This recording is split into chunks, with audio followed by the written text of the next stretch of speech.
Rest was denied to the soul. For over 120 years, I have been carrying out my punishment as the Grim Reaper. Although I cannot recall the precise day of my condemnation, I do know that I began to reap about in 1888, though I can't recall much from my mortal past. There are times when I see glimpses of the things that my human self did. Occasionally, the screams and weeping of the women who have met their gory end at my human hands deafen the holes where my human ears once were. The noises of repeatedly penetrating flesh by knives accompany the screaming. It sounds like gummy beans being mixed together in a big saucepan. The sound of what I presume to be actual bones crunching and shattering is the worst part. I hear my victims' bodies being played with in ways that would make even God wince. I don't know who I was before I was sentenced, but even a simple brain could see that I was a monster with no kindness in my spirit. I suppose that part of my penance is to be ignorant of the details of my general offenses. As a Grim Reaper,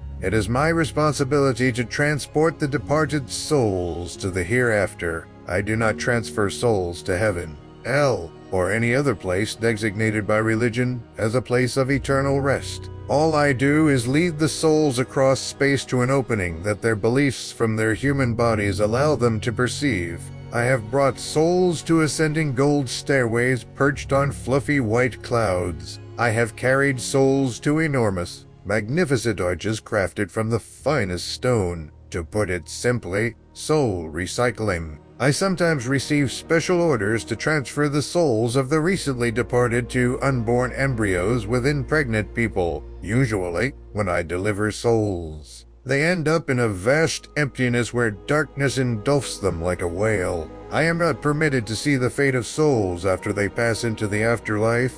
I have seen the world change into something that, if I were eternal, would be regarded as witchcraft. I see enormous flying machines in the sky and self-moving metal horseless carriages as I go to gather souls, not to mention the buildings, some of which are so tall I see the souls of the dead falling off of them. With over 8 billion people on the earth, my work has become much more difficult due to all this new technology. People are still as vicious as they were in my earthly days, because of the inventive methods that people have devised to kill each other. Wars throughout the world have occupied my time for the last century. There are moments when I wonder whether the innovative methods to unalive would have made my mortal self jealous. Over the years, my skin has steadily deteriorated. My skin is being eaten by alien parasites that have taken over my body, leaving me like a walking human skeleton. Because I am a Grim Reaper, I have to wear a black cloak that covers my face because human souls are incapable of understanding what is below. I once assisted a somewhat disobedient spirit in reaching their afterlife entry in the middle of the 1940s. The soul attempted to take me down and take my scythe, refusing to accept their death.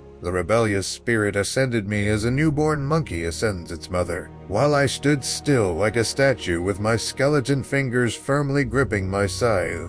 I'm only a hollow manifestation of what is inevitable. Thus it was a pitiful effort to hurt or inconvenience me in any way. The disobedient spirit reached my hooded head and pulled my head downward violently. The brilliant eyes of the rebellious spirit were just inches away, peering through holes in the blackness where my human eyes had formerly been. It felt like my soul had become a part of me. The rebellious spirit began levitating upward after peering into my thoughts for what seemed like an eternity. The spirit began to swell, as if it were an air-inflated circus balloon. The soul was exploding into an almost perfect sphere, screaming in pain. And then it exploded in an instant. The fragrance of yellow soul remnants shot out into the universe, filling my nostrils with a sweet, delicious scent that made me think of dripping peaches. It's forbidden for reapers to laugh since it may burst space, but I forced a little breath of dusty air out of my lipless lips.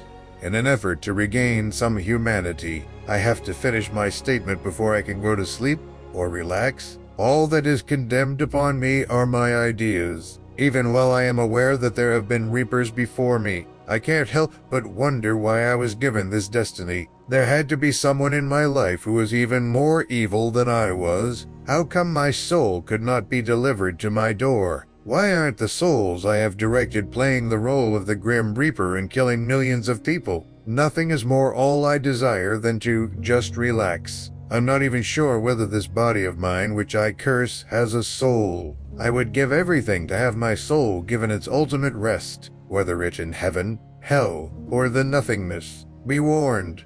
Being judged in front of the Creator is nothing compared to becoming the incarnation of death. Think twice before taking a human life, robbing the impoverished, becoming a cheater, or turning into a monster. When you are mortal, tread cautiously, because I could choose you to replace me as the Grim Reaper. People believe that paralysis during sleep is normal. The fact that people consistently reject the paranormal makes me laugh. I have sometimes stood on the chests of sleeping folks only to breathe in the soul's wonderful scent and experience a sense of joy once again. I'm trapped being in two places at once.